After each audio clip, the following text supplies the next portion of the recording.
環球大戰線深入世界最前線，全球各地的觀眾朋友，大家好，我是葉思敏。今天節目我們會關心到的是林肯號撐不住了。這個時候我們可以看到，在艦上面、船上面的這些水兵們士氣都非常低落，士氣告急，水兵甚至還跳海哦。那麼他這個川普所謂的鋼鐵城牆，現在從內部開始崩塌了。另一方面，現在還面對的是彈藥陷入危機的死亡交叉。伊朗笑稱美軍怎麼比想象中還要更弱呢？怎麼回事？今天我們會做深度剖析。先歡迎在場來賓，國際情勢專家賴岳謙老師。主持人好，觀眾朋友大家好。前國安會副秘書長楊永明老師。思敏好，各位朋友好。前成功級艦長黃鎮輝艦長。主持人、各位觀眾大家好。好，觀眾朋友，我們的環球大戰線的會員頻道已經成立了。我發現呢，有一些觀眾朋友還沒有幫我們按下加入鍵，成為戰友。如果還沒有，記得趕快按下加入了。那麼在這個會員頻道當中，會針對觀眾朋友特別喜歡看的內容來做更多的這個討論，包括了有幾位從大馬來呀、香港、美國的粉絲朋友們有特別提出想要知道什麼議題，我們都會留言區看到的話，會來做這個相關的報道。好，今天有關於這一場美伊戰事，我們要來看到3個火線話題，等一下會請來賓來特別幫我們做解析。首先看到第一個，川普吹他說已經在這個荷姆茲海峽這邊形成了鋼鐵城牆哦，但是怎麼回事呢？林肯號是立刻傳出了一個跳海的危機，美國的航母難道真的撐不住了嗎？第二件事情，現在美國面對的問題就是它內部的愛國者已經越打越少了，但是另一方面，伊朗它生產的飛彈卻比打出去的還要更多，被解讀為根本越打越多。美伊戰爭現在比耐力會來大逆轉嗎？第三件事情，伊朗它的攻勢，等一下我們也會看以更多元還有不同方向的這種飛彈，不管是無人機啊飛彈，以量來破值，美國防空網撐得住嗎？今天就這些議題我們會來做討論。好，我們先來看到荷姆茲海峽有關於相關的議題，川普最新放話說呢，現在是已經完全的掌握在美國的手中了，甚至誇口說呢，美國海軍在荷姆茲海峽這邊已經築起了一道鋼鐵城牆。他說伊朗根本就沒有能力突破，美國想控制多久就控制多久。但是最諷刺的事情是，他的鋼鐵城牆還在喊，但是要撐住鋼鐵城牆的航母林肯號官兵卻是撐不住了。來看到細節，荷姆茲海峽現在川普說完全的掌握了，但是呢，看到了現在已經在這個當中。林肯號已經布局超過了9個月的時間，從去年的11月出海布局到現在呢，可以說呢已經是非常長的時間了。現在5000名的官兵都是處於戰時狀態，所以看起來精神是非常非常的緊繃的。那麼還有超過200名的官兵家屬向美國海軍高層已經表達了不滿，他們已經非常久沒有看到自己的家人了，甚至傳出來說有值班的人員真的是受不了了，曾經要跳海哦，所以呢遭到這些值班人員阻止。那部署期間也出現了許多的問題，不管是糧食的短缺、供水不足、蔬菜腐爛、衛生用品耗盡等等的問題，甚至還有水兵哦，恐怕因為真的是待太久了，艦上的醫生說，這些人恐怕會有精神崩潰，甚至蓄意破壞的這些舉動出現。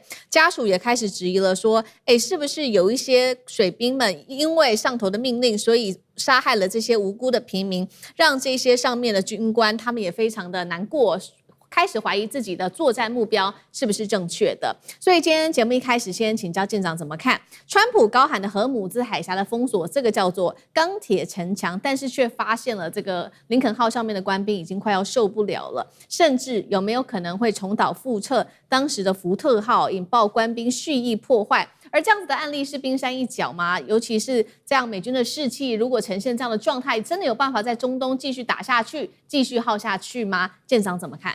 我當過艦長，其實我們艦長最怕的一個就是什麼？我們這次出去航行任務結果臨時告訴我一個緊急的一個什麼事情，我要繼續。因為通常大家都有一個期待值，像出去之前，我這次會宣布，我們這次是7天的任務，那我們小海軍都很短，7天、4天、5天。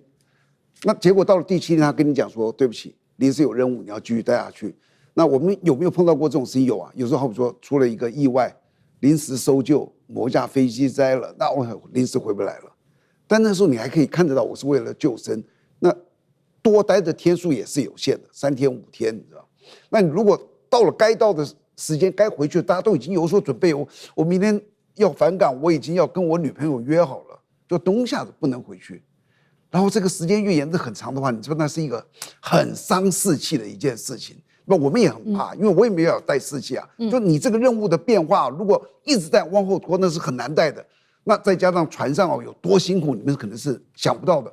我現在說6點他非常辛苦的。第一個，他單調到了極點。你以為他在那些多彩多姿啊？他睡覺在這，他吃飯在這，他植根在那，就這3個點。基本上他就這樣走來走去，永遠在我旁邊就是，好比說我們3個一起植根，就是這3個人。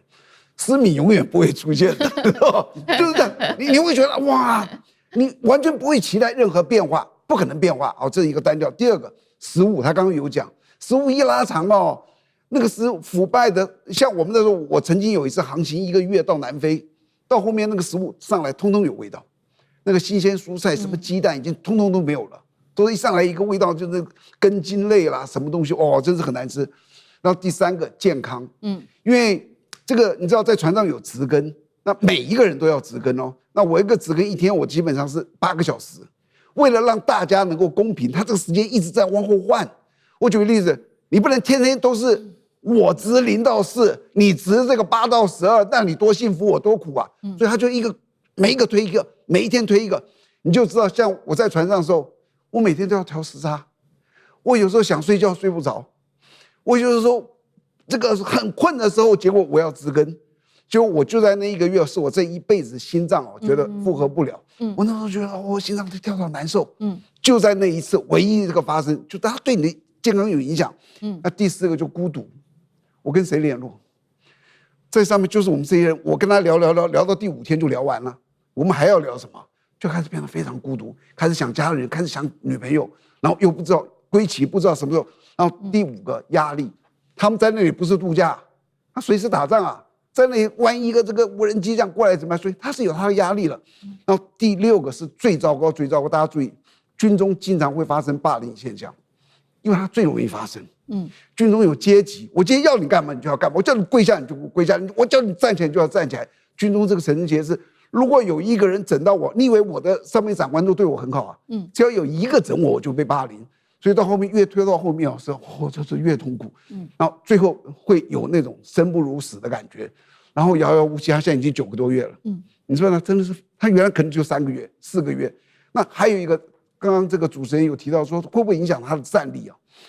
軍中最重要的一個東西就是什麼？存在就是力量。只要這個航母在那擺到，它就有它的威懾力。就算它裡面上面1粒彈藥都沒有，可誰知道它沒有彈藥？這是存在就是量，這是第1個。第2個，現在所有的戰爭基本上靠的都是自動作戰。我說自動作戰就是像我不要說這麼先進的船，我們成功艦哦，我的戰鬥系統有一個可以撥到就是自動化戰鬥系統，撥過去之後，全船的人什麼事都不要做，我可以抽根煙在那裡看，他到最後鎖定一個目標，告訴我說要射擊，它會有個紅點亮，那最後射不射擊是我最後決定。所有的追蹤目標指令、飛彈備變，全部是自動的。所以只要裝備正常，它的戰力在現代的這種先進的戰力，有像他們這麼先進的，不太容易影響。但是如果這個兵只是想自殺，影響不大；如果他想的是破壞呢？對，像上一次那個破壞廁所啦，破壞什麼什麼，燒一點那個洗衣房的火啦，哎，都還好。他萬一如果是一個，我決定跟你知道我已經都不想活了，我還怕什麼？我覺得這一群人通通都是天天在找我麻煩的，我要把你們一起炸死呢。我跟你講，其實那種環境是我們在陸地無法體會的。但是真的很長久的這個東西哦，它拖得越長，又一直在延，它的戰力會一直下降，但是它的威懾力還是存在的。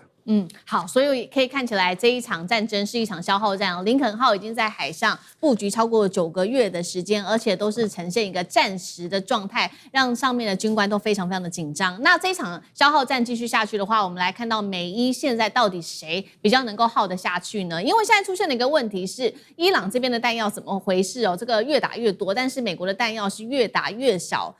呈現了一個很奇怪的一個對比。我們先來看到《紐約時報》最新的報道，他說呢，現在伊朗的戰法也已經改變了，他們現在學會的是模仿俄羅斯在打烏克蘭的這種打法，不再追求用一種武器來決勝，他們是靠把彈道飛彈、巡弋飛彈、無人機全部綁在一起，從不同的高度、用不同的速度跟方向同時進攻，呈現一個複合式的飽和式攻擊。那結果成果也是非常的驚人。來看到具體的一個成果，上個月伊朗是連續5天攻擊了約旦的3座美軍基地，其中1天就發射了大約是50枚的愛國者的攔截彈，等於就已經是打掉了2億美元。更可怕的是，這個飛彈燒掉了，但是最後防線還是被突破，造成美軍這邊的死傷結果也非常的慘重哦。這個是美軍的部分，而美軍現在包括他們在攔截彈藥上面，在手勢上面也面臨非常大的困境，因為《紐約時報》同時也披露，這場戰爭已經使用了1500枚的愛國者飛彈，現在剩下的數量已經不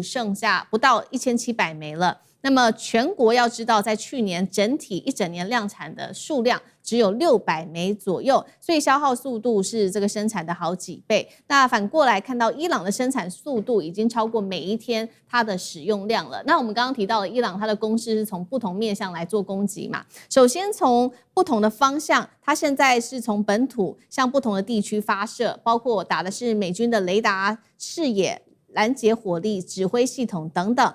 多種類的飛彈，我們剛剛也特別講到了，不管是飛彈、無人機，或者是巡弋飛彈、導彈等等一起做。那多波次同樣是先用無人機來發動第一波的攻擊之後呢，再在多段的攻勢當中藏着真正的目標，最後是以高階飛彈來出動。毀滅他們的最終目標，這個叫做以量破質。賴老師怎麼看？目前雙方的消耗戰呈現一個越打越多的彈藥，一個越打越少的彈藥，誰可以撐比較久？當然伊朗撐比較久啊，因為這個態勢已經很明白，伊朗也打了一個不對稱的一個作戰，而且呢，他已經把他的經濟轉變成為一個戰時的經濟。換言之，也就是說，戰時的經濟就是維持人民最底層的最底下的這個生活就可以了。那也就是說，不再以尋求富裕或是過得更好為主，而是能夠先活得下去。那也就是在這個部分裡面，他們不斷的去抓這些特務抓這些異議分子，然後該槍決的槍決該處死刑的處死刑，來削弱他的反對者的力量，同時來鞏固住他的國內的大部分的對於他们政權的支持者的這樣的一個情形下的時候，他已經準備跟美國耗更久。但是除了這個以外，他也在尋求經濟上的破解，例如說他的能源的運輸還是繼續在走，那他商品經濟就商品的進口尋找不同的管道，例如說我們現在看到他從里海這邊也打通了另外一個運輸線，也可能從中國大陸的一帶一路例如說從瓜達爾港或者是從這個陸運裡面那麼送進伊朗，所以未來可能他從伊朗這邊連通巴基斯坦的公路也有可能會盡快的修築出來，那麼有利於他能夠從中國大陸這邊把貨物運輸到伊朗。所以我們看到伊朗目前來講就是準備打一場長期的戰爭，可是問題是在於美國沒有做好準備，美國的整個戰爭思想、戰術思想還是很落後。美國完全沒有從俄烏的4年的戰爭中吸收到任何有價值的戰爭經驗，所以美國以一個非常落後的軍事思想去面對一場新的戰爭，而這個戰爭是美國所挑起來的，結果用落後的戰爭的思想去打一場新的戰爭，而美國目前來講承受到它不可挽救的一個失敗。這第一個就是您看到了，其實您提到說這一波的戰爭從2月嚴格上來講2月28嘛到現在，可是他真正打的時間1-2個月而已。可是這1-2個月的時間消耗掉美國它的所有的防空導彈的1半以上。換言之，也就是說，它1個月的戰爭強度還不是很強哦，就可以把美國1年的愛國者的導彈的生產量全部耗盡。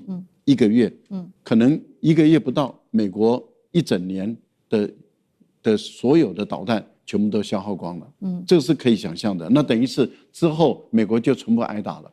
現在的情況，我們所看到的就是，由於美國的戰爭思想落後，然後他的戰略思想落後，他對無人機跟導彈的搭配使用，他束手無策，他甚至連反無人機的手段，到目前為止，他卻還是使用非常舊的、傳統的，以非常昂貴的愛國者的導彈、標準的導彈來去攔截這麼便宜廉價的無人機導彈。而他自己本身卻完全沒有這個無人機跟反無人機真正的這種以量取勝的制空能力。這代表說，美國在這場戰爭中，其實敗勢已經擺得很明白了。好，那同樣的問題，楊老師又怎麼看呢？這個等於伊朗已經找到美國的弱點了嗎？我覺得現在美國面臨到4種不對稱。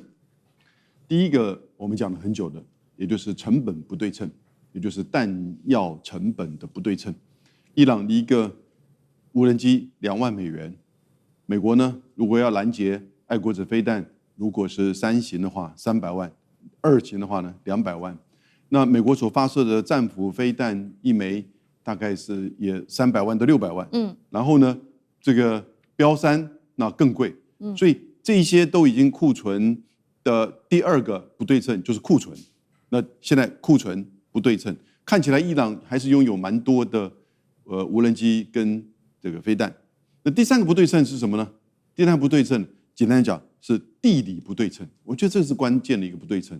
也就是為什麼今天美國第一個他不敢打地面戰爭，第2個它的成本跟庫存的不對稱對他來講是蠻大的影響，因為地理上的不對稱。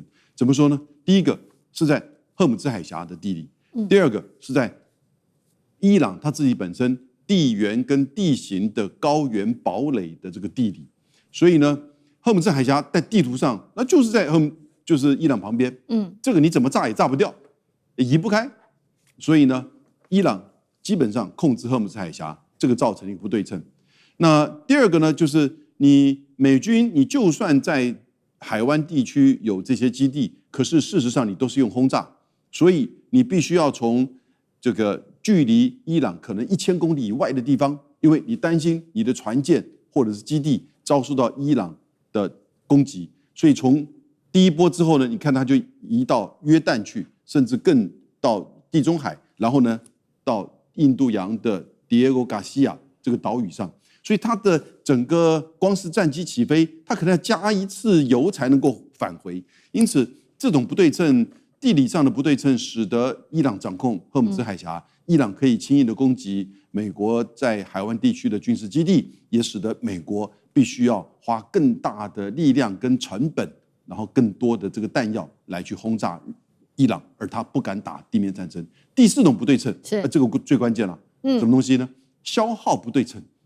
伊朗其實你不要看現在伊朗這個受創很深吶，它的基礎建設、橋梁、軍事設施，從2月28號打到4月7號的38天，美國說他打了15000個據點。你不要忘記，以色列打了15000個據點以上，然後呢死亡3000多人，對，美國死亡18人。所以伊朗的受創，它的基礎設施、民生設施、經濟、能源，可是他們的韌性撐下來了。但是呢，撐下來之後，美國這邊被消耗的是什麼不對稱？國際能源壓力的不對稱，美國的經濟、油價、通膨、選舉的壓力、人心、民心的這種壓力的不對稱。伊朗撐過來，美國現在是說他要繼續給你消耗，消耗到後來讓你伊朗受不了，但是美國能撐下去嗎？所以消耗也是不對稱。當然了，美國現在也在發展，就是他們的就是不对称的武力，也就是說，他也用低價的無人機啊，或者是無人機攔截無人機啊，或者是其他的這些低價的攻擊性的武器。可是，在這種4個不對稱之下，特別是地理不对稱跟消耗不对称情況之下，我覺得美國要繼續打這個戰爭哦，非常困難。好，謝謝楊老師。那我們休息一下，馬上回來。觀眾朋友們，我們要開會員頻道啦！因應呢美中、中東還有印太的亂局，你看到的是新聞，我們看到的是背後誰在操控這個世界。加入會員可以取得獨家視角的通行證，你將優先取得更深的觀點判讀，包括了核心真相分析、歷史脈絡拆解、局勢推演邏輯。同時解鎖會員勳章、優先互動權、問題解析、幕後花絮，支持我們制作高品質的影片。點擊下方的加入鍵，一起成為戰友吧！我們會員頻道見。